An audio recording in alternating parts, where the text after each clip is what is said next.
कबीर साहब के कितने भी सारे भक्तों को मेरे तरफ से सत साहेब जी। आज मेरे पास अनुराग सागर है। अनुराग सागर के कुछ प्रश्न नंबर 19 के कुछ पढ़ेंगे कि सदगुरु क्या करते हैं। यानी हम प्रवचन सदगुरु के पास जाते हैं, सत्संग सुनते हैं, यानी सदगुरु हमारे लिए क्या करते हैं और मानव जन्म का जो उद्देश्य लेकर जो आते हैं और हमें समझाते हैं, आखिर सदगुरु हमें क्या समझाते हैं और क्या कहना चाहते हैं और हमें मानव जन्म से क्यों मुक्ति चाहिए, इसके विषय में हम कुछ बात करेंगे। आज इसमें पढ़ेंगे दोस्तों कि सदगुरु क्या करते हैं।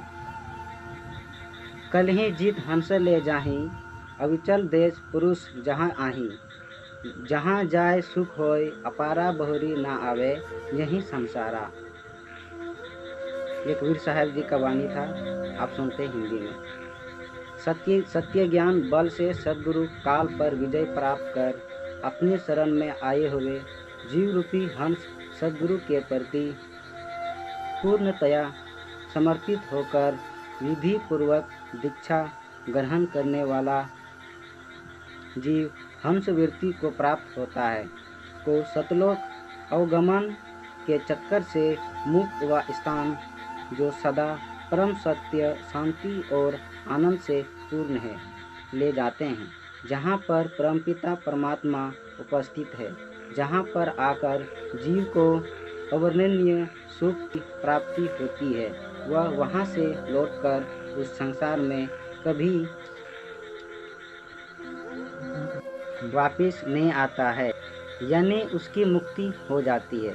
यानी सदगुरु हमें यह समझाते हैं दोस्तों कि मानव जन्म बहुत ही दुर्लभ है और मानव जन्म में भक्ति करना बहुत ही ज़रूरी है। हमें ये पता नहीं होता कि दोस्तों हम इस दुनिया में क्यों आते हैं, या अन्य जीव में आते हैं, या सूअर में, बकरी में, गाय में, भैंस में, सारी मतलब संसार में भरे पड़े हैं। ना जाने हमें कितने पुण्य करने के बाद हमें यह शरीर मानव जन्म मिलता है। तो ये सदगुरु हमें समझाते हैं। विशेष इस संसार में 84 लाख योनियां बताई जाती है, यानी कि जीव इन 84 लाख योनियों में इस मोह माया रूपी संसार में भटकता फिरता है। इसी कारण इस संसार को 84 भी कहा जाता है।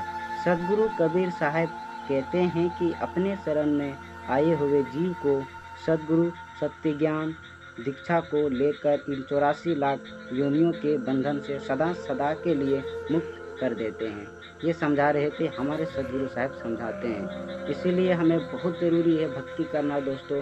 यह नहीं कि हम मोह माया के बंधन में फंसे रहे और हम कुछ भी ना करें, कर्म भी ना करें, काम भी ना करें और मतलब बहुत ही पापी हो जाते हैं, हम कुछ भी नहीं कर पाते हैं। ना जाने हमारे मानसिकता कहाँ भटक जाते हैं, या सुंदर लड़कियों को देख के, स्त्रियों को देख के ना जाने हम मोह माया में फंस जाते हैं। तो हमें फंसना नहीं है दोस्तों, क्योंकि हमें ध्यान भी करना ज़रूरी है, माता पिता की सेवा करना भी ज़रूरी है और अपने भाई बहनों से प्रेम से रहना भी बहुत ज़रूरी है। तो आगे पढ़ते हैं क्या लिखा है कि 84 लाख योनियों के बंधन से सदा सदा के लिए मुक्त कर देते हैं। फिर वह जीवन पर्यंत निश्चय पूर्वक गुरु दीक्षा का विहार करता है, वह आनंद सुख और आनंद को पाता है। तो इसीलिए हमें बहुत ज़रूरी है भक्ति करना, क्योंकि भक्ति की सेवा इस दुनिया में कुछ है ही नहीं दोस्तों। ये मानव जन्म इसलिए मिला है ताकि हम परमात्मा को पा सके, भक्ति कर सके। ये आँखें इसीलिए दी गई है कि हम उसको अंदर की पट खोलकर उनका दर्शन कर सके, ताकि मृत्यु होने के पश्चात हमें कोई डर कोई भय ना रहे और काल की दूतों हमें ना पकड़ सके। इसीलिए गुरुजी हमें बताते हैं सतनाम का जाप करो। तो यही था आज का कबीर साहब का वाणी, और ये है अनुराग सागर। तो आप ज़रूर लीजिएगा और पढ़िएगा, इसमें क्या लिखा है आप समझ जाएंगे। तो आप सभी से अनुरोध चाहता हूँ कि आप ज़रूर लें और सदगुरु को ज़रूर समझें, कबीर साहब को माने, यही कहना चाहता हूँ। सत साहेब जी।